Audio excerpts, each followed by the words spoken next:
السلام علیکم ورحمۃ اللہ وبرکاتہ۔ قال اللہ تبارک و تعالی بعد اعوذ باللہ السمیع العلیم من الشیطان الرجیم فَكُلُوا مِمَّا غَنِمْتُمْ حَلَالًا طَيِّبًا وَاتَّقُوا اللَّهَ إِنَّ اللَّهَ غَفُورٌ رَحِيمٌ۔ معزز خواتین و حضرات، اللہ ملیک العلم رب الجلال والاکرام کی توفیق اور اس ذات بابرکات کے فضل و کرم سے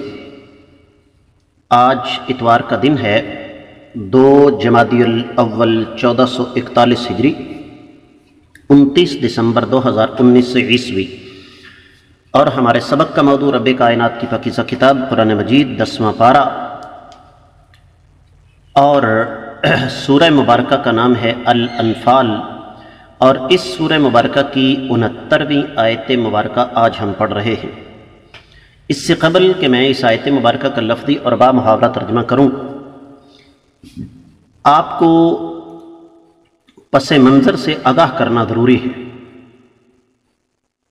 اور وہ پس منظر یہ ہے معزز خواتین و حضرات کہ جب غزوہ بدر ختم ہوا، قیدیوں کو جو قیدی پکڑ گئے تھے 70، ان کے بارے میں فیصلہ کرنے کی باری آئی تو نبی کریم صلی اللہ علیہ وسلم نے اپنے صحابہ کرام سے مشورہ فرمایا کہ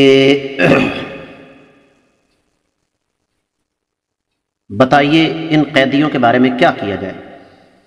تو جس طرح میں اور آپ اچھی طرح جانتے ہیں کہ اللہ کے رسول صلی اللہ علیہ وسلم کو صحابہ کرام نے جو مشورے دیے وہ یہی تھے کہ سیدنا ابو بکر صدیق رضی اللہ تعالیٰ عنہ کی رائے یہ تھی کہ قیدیوں کو مال فدیہ لے کر چھوڑ دیا جائے۔ سیدنا عمر کی رائے یہ تھی کہ ان کی گردنیں اڑا دی جائیں۔ اللہ کے رسول صلی اللہ علیہ وسلم نے سیدنا ابو بکر صدیق رضی اللہ تعالیٰ عنہ کی رائے کو مقدم رکھتے ہوئے فیصلہ صادر فرما دیا کہ قیدیوں کو مال فدیہ لے کر چھوڑ دیا جائے، لیکن اللہ تعالیٰ کو یہ رائے پسند نہیں آئی۔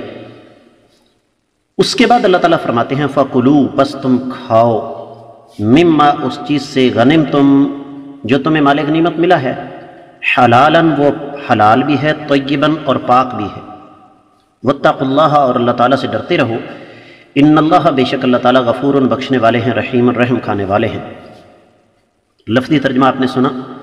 با محاورہ ترجمہ سنیے گا۔ اور جو مال غنیمت آپ لوگوں کو ملا ہے اسے کھاؤ، بشرطے کہ وہ حلال اور پاک ہو،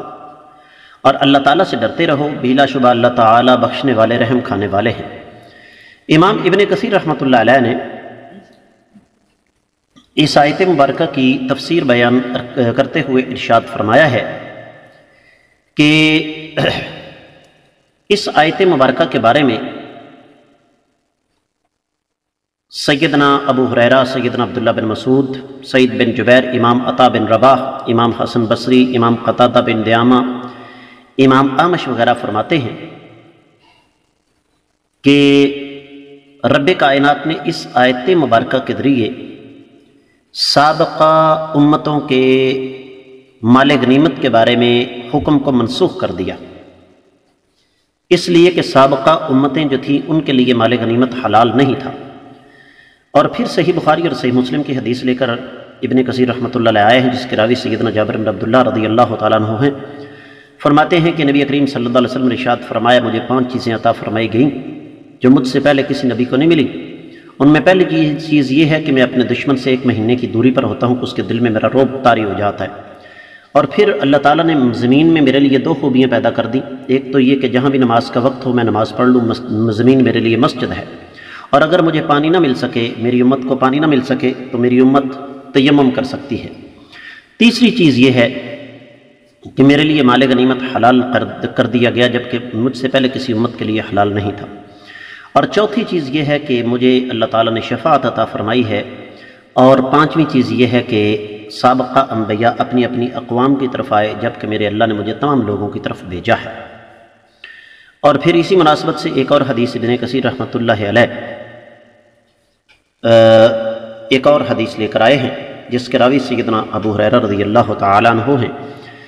فرماتے ہیں کہ نبی کریم صلی اللہ علیہ وسلم نے ارشاد فرمایا کہ اس سے پہلے کسی امت کے لیے مال غنیمت حلال نہیں تھا۔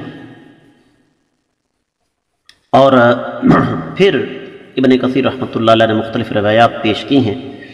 کہ یہ جو قیدیوں سے مال فدیہ لیا گیا تھا یہ اصل میں مال غنیمت ہی تھا۔ اور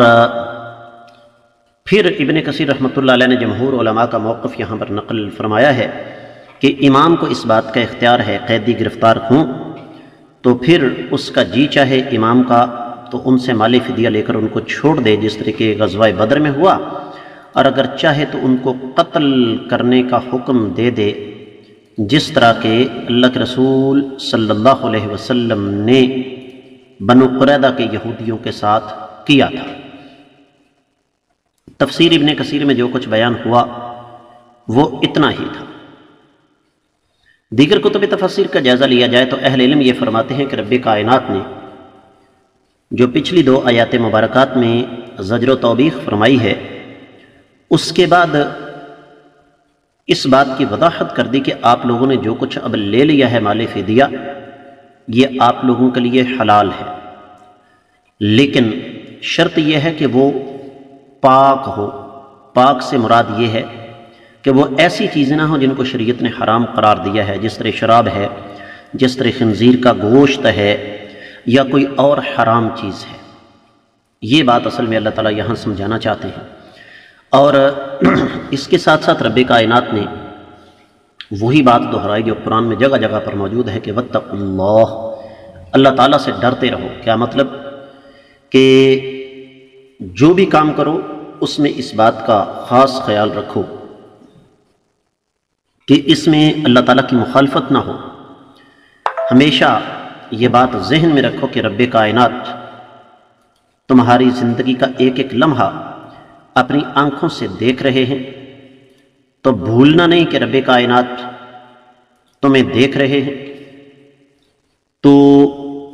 ہر کام کرتے ہوئے اللہ تعالیٰ کے ڈر اور اللہ تعالیٰ کے خوف کو مد نظر رکھنا ہے۔ ان اللہ غفور الرحیم، اللہ رب العزت تمہیں بخشنے والے ہیں کہ تم لوگوں نے جو مال فدیہ لے کر قیدیوں کو چھوڑ دیا ہے، رب کائنات نے تمہاری اس غلطی سے درگزر فرما دیا ہے۔ اور اللہ تعالیٰ رحم کھانے والے ہیں کہ نہ صرف یہ کہ اللہ تعالیٰ نے تمہاری غلطی کو معاف فرما دیا، بلکہ رب کائنات نے تم پر رحم کھاتے ہوئے یہ جو کچھ تم نے مار لیا ہے اس کو بھی تمہارے لیے حلال قرار دے دیا ہے۔ اہل علم یہ فرماتے ہیں، معزز خواتین و حضرات، کہ خلاصہ کلام یہ ہے کہ اس سے پہلے کسی نبی کو اس بات کی اجازت نہیں تھی کہ وہ میدان جہاد سے گرفتار ہونے والے قیدی جو ہیں ان کو فدیہ لے کر چھوڑ دے یا ان کو ویسے ہی چھوڑ دے۔ یہ اس سے پہلے کبھی نہیں ہوا، اور اللہ کے رسول صلی اللہ علیہ وسلم نے اگر ایسا کیا تو وہ بھی مشورے کے ساتھ ایسا کیا، لیکن چونکہ نبی کی معصومیت کی ایک علامت یہ بھی ہوتی ہے